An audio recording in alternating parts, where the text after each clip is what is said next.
cette prochaine découverte est la découverte archéologique la plus incroyable de l'histoire. Mais beaucoup pensent que c'est trop beau pour être vrai. En 1959, un pilote turc survolait le mont Ararat lorsqu'il décida de photographier cette empreinte insolite en forme de bateau dans le sol. La photo parvint ensuite sur le bureau du magazine Time, et ils l'ont simplement publiée avec le titre « L'Arche de Noé ». Cela a captivé l'esprit d'un archéologue amateur, Ron Wyatt, qui a finalement fait le voyage en Turquie et a effectué de nombreux tests. Il faut noter que plus d'une centaine d'expéditions ont déjà eu lieu au mont Ararat, sans qu'aucune n'ait produit la moindre preuve observable de la présence de l'Arche de Noé. Mais voici pourquoi je crois personnellement qu'elle se trouve sur le site de Durupinar. Et après que vous aurez entendu tous les arguments, je laisserai la balle dans votre camp de croire ou non s'il s'agit de la véritable Arche de Noé.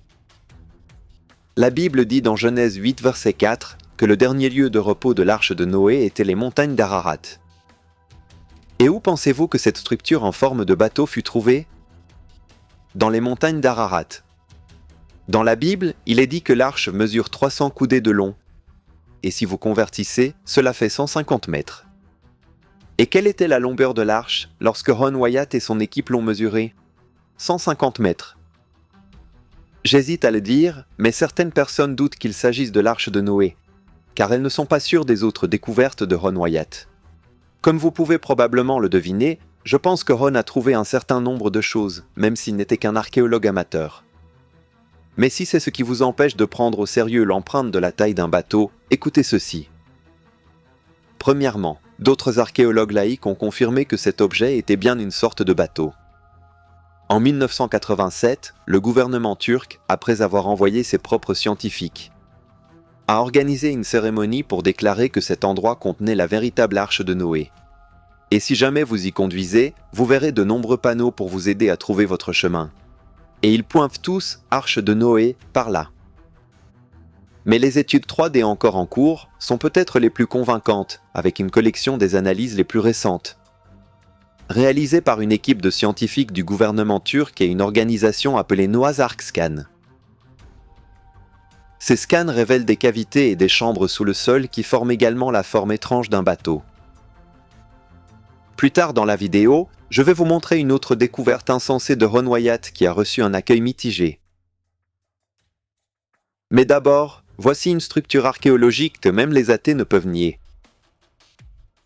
Si nous volons de la Turquie vers la côte d'Israël, nous trouverons une ancienne ville, construite par le roi Hérode le Grand en l'an 25 avant notre ère, appelée Césarée Maritima. Cette structure imposante était recouverte de sable et de limon jusqu'au XIXe siècle, date à laquelle elle a été fouillée. Et qu'est-ce qu'ils ont trouvé ? Un théâtre romain. À l'intérieur de ce théâtre se trouvait un bloc de calcaire. Et en 1961, ce bloc de calcaire a révélé une énorme preuve, prouvant l'authenticité des évangiles. L'inscription de Pilate, comme elle fut nommée plus tard, peut être traduite par Auguste Tibérien Ponce Pilate, préfet de Judée, l'a dédié au peuple de Césarée. Est-ce que cela vous dit quelque chose ? C'est la preuve qu'il y avait réellement un gouverneur romain qui était en charge à l'époque de Jésus. Et voici donc la grande question. S'il y avait vraiment un homme appelé Ponce Pilate qui a livré Jésus à la mort sur la croix, si c'est un fait, pourquoi cet innocent est-il mort ? Se pourrait-il qu'il mourait sur cette croix pour la rançon de vos péchés, qui doivent être pardonnés et lavés, parce que vous comme moi sommes coupables devant le Dieu saint ? Pendant que vous réfléchissez à cette question la plus provocatrice, consultez ce prochain emplacement intéressant sur la carte. Passons à Babylone dans la région de la Mésopotamie, ou plus précisément dans la région entourant le Tigre et l'Euphrate. Parce que les gens sont massivement divisés sur l'emplacement du véritable jardin d'Éden. Certains prétendent que c'est en Perse, mais la plupart des biblistes et des archéologues s'accordent que c'était probablement là. Pourquoi ? Eh bien, comme l'ont démontré le Dr James Sauer et Joel Kramer, il est probable que le fleuve mystérieux Pishon soit le fleuve Wadi Batin. Et l'autre fleuve insaisissable, le Gihon, pourrait en réalité aussi être le fleuve Karun d'aujourd'hui. En fait, la Bible dit dans Genèse 2 verset 10 un fleuve sortait d'Éden pour arroser le jardin, et de là il se divisait en 4 bras. Cependant, lorsque l'on regarde la carte, il apparaît que le golfe Persique est le seul fleuve qui bifurque vers ces 4 fleuves distincts. Mais cela ne signifierait-il pas que le fleuve est désormais à l'envers ? Je ne suis pas sûr de tout cela, mais il y a une chose que nous savons et c'est celle-ci. S'il s'agit bien d'Éden, il est désormais entièrement recouvert d'eau. C'est également une chose que les scientifiques pensent aujourd'hui à propos du golfe Persique, à savoir que c'était une terre ferme à un certain moment. Entre vous et moi, même si je crois que c'est l'endroit le plus probable pour le jardin d'Éden, je ne suis pas sûr que nous pouvons trouver le véritable endroit, le véritable Éden. Je veux dire, après tout, Dieu a placé des chérubins pour bloquer l'entrée du jardin pour une raison. Et je crois sincèrement que le paradis est perdu pour l'humanité. Mais l'Éden peut être restitué à tous ceux qui croient que Jésus est mort, qu'il a été enseveli et qu'il est ressuscité. Et maintenant, il est le sauveur du monde. Si aujourd'hui était votre dernier jour sur terre, Jésus peut-il vous dire, comme il l'a dit à l'autre homme mourant sur la croix à côté de lui, « Aujourd'hui, tu seras avec moi au paradis ». Je veux donc que vous retourniez en Israël avec moi, car il y a 3 découvertes sur lesquelles je veux attirer votre attention. Premièrement, le mur occidental. Vous savez probablement déjà que le 2e temple a été détruit en 70, tout comme Jésus l'a annoncé dans Luc 21, versets 5 à 6. Mais saviez-vous que depuis les années 1860, la zone du mont du Temple a fait l'objet de fouilles ? De ces fouilles, ils trouvèrent un important vestige du 2e temple. L'un de ces murs extérieurs, désormais appelé mur occidental. Ils ont également découvert un escalier monumental, situé à l'angle sud-ouest du mont du Temple, qui a fameusement surnommé l'Arche de Robinson. En plus de trouver de nombreux autres artefacts comme des poteries, des pièces de monnaie et des inscriptions, tous provenant de la période du 2e temple. Deuxièmement, l'hostel de Tel Dan, qui a été découvert en Galilée et qui, je le répète, n'a été découvert que très récemment, en 1993. Mais je sais à quoi vous pensez, mais c'est juste un gros rocher. Eh bien, ce rocher contient l'inscription araméenne qui remonte au 9e siècle avant Jésus-Christ. Dans le texte, il est question d'une victoire d'un roi anonyme sur la maison de David, et non David lui-même. Pour autant que nous le sachions, il s'agit de la toute première référence connue à la dynastie du roi David en dehors de la Bible. Prouvant que l'homme selon le cœur de Dieu a réellement existé. Troisièmement, qui est aussi une découverte assez monumentale, qui a été trouvée un peu plus loin sur le mont Ebal à Sichem, ou à Naplouse d'aujourd'hui en Cisjordanie. Il a été initialement découvert par un homme appelé Édouard Robinson dans les années 1830, et ce qu'il a découvert était très impressionnant. Dans des circonstances normales, un ancien temple cananéen, vestige d'une vieille ville avec des murs et des portes, inciterait n'importe quel archéologue à faire des saltos arrière. Mais après des recherches plus approfondies, menées au fil des années par d'autres archéologues, ils ont découvert le puits de Jacob, qui serait le même puits où Jésus a rencontré la femme samaritaine et lui a montré son péché et son besoin de salut. Au mont Ebal, un grand autel en pierre a été trouvé. On pense qu'il s'agit de l'autel de Josué, où Josué a conclu une alliance avec le peuple israélite après que Dieu leur ait donné la victoire dans un endroit appelé Haï. Je pense que nous allons revenir sur ce sujet un peu plus tard, mais pour le moment, revenons à nouveau sur Babylone. Saviez-vous qu'ils ont trouvé la tour de Babel près du quartier d'Hilar ? D'autres objets énormes ont également été découverts au début des années 1900 par des archéologues.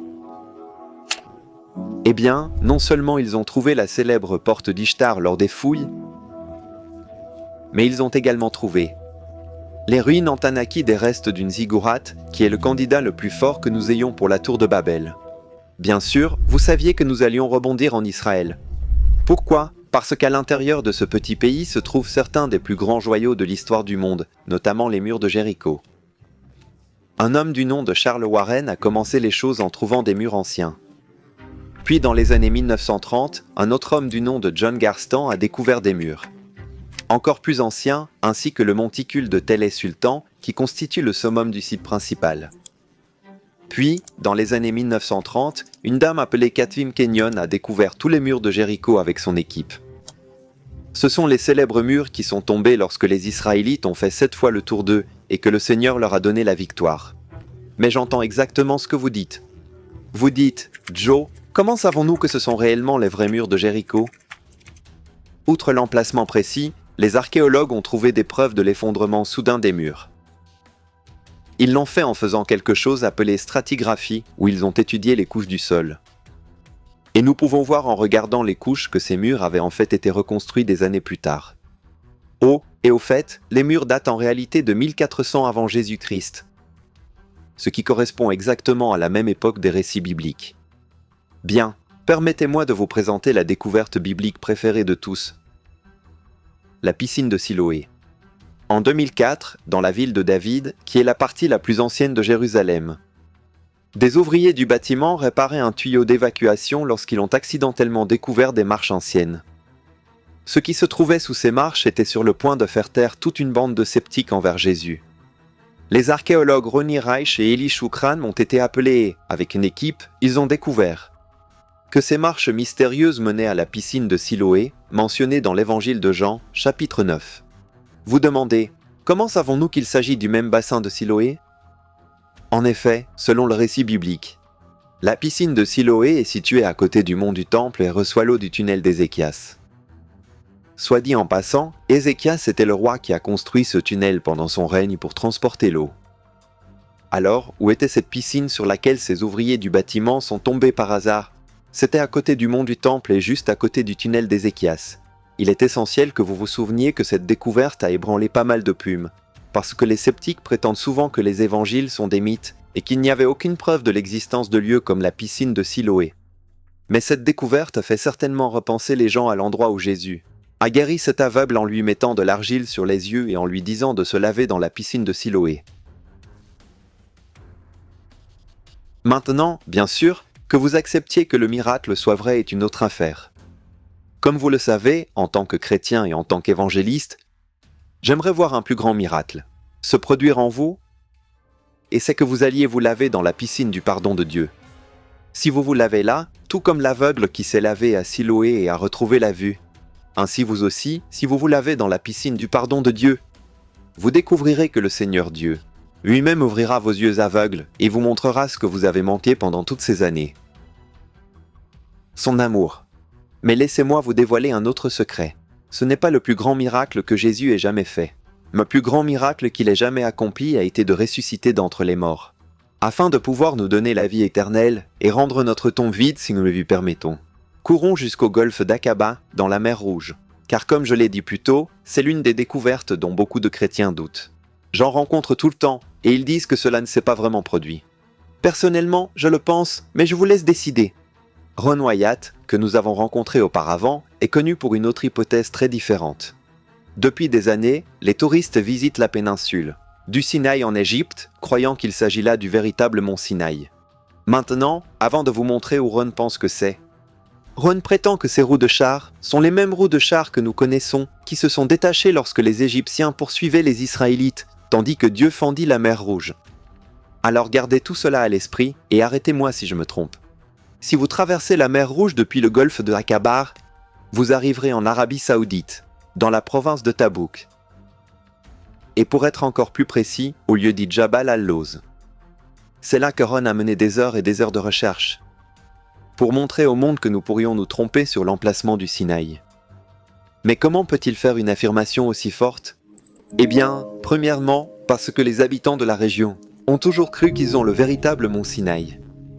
Mais aussi, jetez un œil à ceci. Voici le sommet du prétendu mont Sinaï. Je veux dire, vous devez l'admettre, c'est une incroyable coïncidence qu'il ait des sommets noircis.